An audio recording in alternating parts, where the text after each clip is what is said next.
48% of the Muslim in the United States of America believe that there are Muslim first, there are American second. Our purpose is to change this culture because they're infidel, and what they're doing is not pleasing to Allah, and we are the soldier of Allah who will make them do it. Kamal Salim was born in Lebanon to a devout Muslim family. As early as 4 years old, he remembers sitting at the kitchen table while his mother taught him about the Quran and his duty to Allah and jihad. From my childhood, my mom said, one day you'll be a martyr, my son. You will die for the sake of Allah and you will exalt Islam. She said, if you kill a Jew, my son, your hand will light up before the throne of Allah, and the host of heaven will celebrate what you have done. Kamal was 7 when his parents sent him to Muslim training camps to learn to use weapons and engage and kill the enemy. The boys were also taught another, more subtle form of warfare. We were training for what's called culture jihad, which is shifting cultures.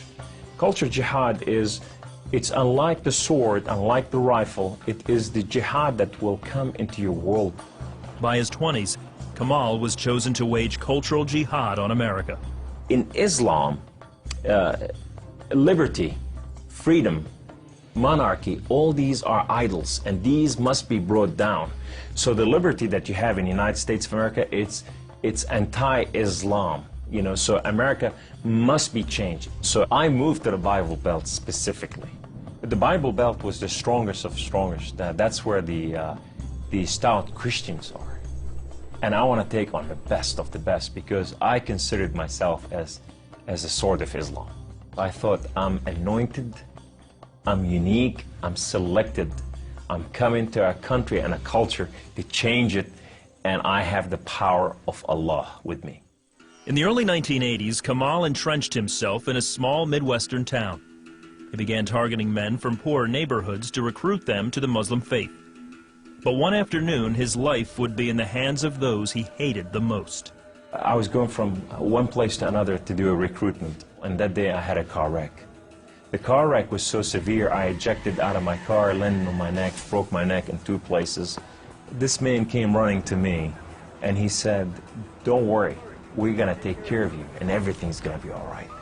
The ambulance came and picked me up, and now I go to the hospital. The orthopedic surgeon in the emergency room looked at my chart, and he just said, son, we are going to take care of you, and everything's going to be all right. The second day, I wake up in the hospital, and this physical therapy, head of physical therapy, come and read my chart, and he turned around and he said the same thing, word for word, we are going to take care of you. At first, Kamal was frightened by their words, because these men were all Christians. You see, in terrorism, if they said we're going to take care of you, you'd better run. Surgeries to repair Kamal's broken neck were successful, but recovery would take weeks. After being discharged from the hospital, he would need someone to care for him while he recuperated. Kamal had no one, so the orthopedic surgeon opened up his own home to this stranger. In his home, they put me in their choicest room, in the most beautiful thing. I became like part of their family. They didn't see me any different, and now they have a basket that says for Kamal. They put in money to free my bills from the hospital. Kamal was overwhelmed with the outpouring of Christian love. As he recovered, he began to help out around the house with cooking and cleaning. They have Jewish friends, they came from Israel, that they support, you know. And now I'm hugging Israelis and I'm cooking for Jews. I'm going, what has happened to me? When Kamal was able to take care of himself and return to his apartment, the doctor had another surprise for him.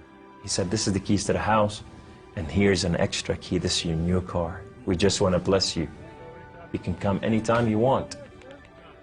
So I go to my home, and I go to my cold place that I haven't been there in months, and the dust is this thick. And I just gotta settle this issue with my God to know that if it's real or not. So I walk inside, I shut the door, I go right in the eastern window, and I fall on my knees, and I put my hands to the heavens, and I cry up to my God. Allah, Allah, my Lord and my King, why have you done such a thing to me? I'm okay with the car wreck. I'm okay with all this, but why did you put me among Christians? I'm confused. These Christians and Jews, they're good people. There's nothing wrong with them. They don't want to kill us. They're not the same thing that I learned about them.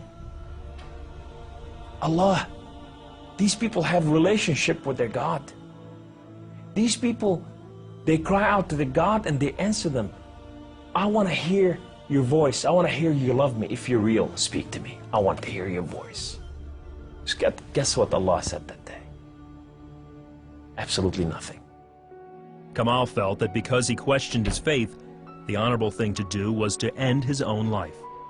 So I went to reach out my guns and put it in the right place and clock out. I heard the voice. The voice knew me by name.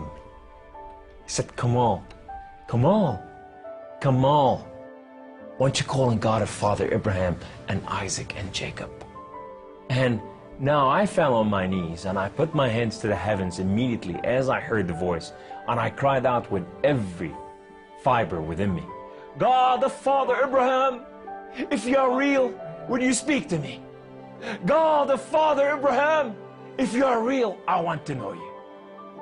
Well, God of Father Abraham came to the room, and he filled the room with his glory, and his name was Yahweh. The Lord is one. In his hand, he has holes in his hand. He has holes in his feet. His name is Jesus.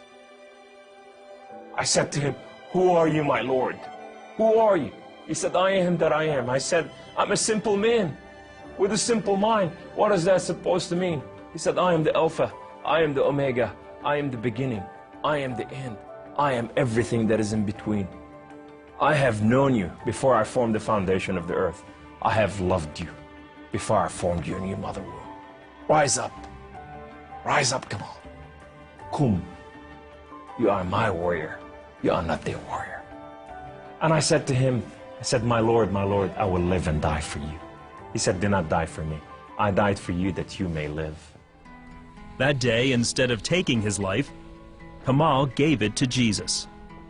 He now has a new mission and travels the country challenging Muslims to question their allegiance to Allah.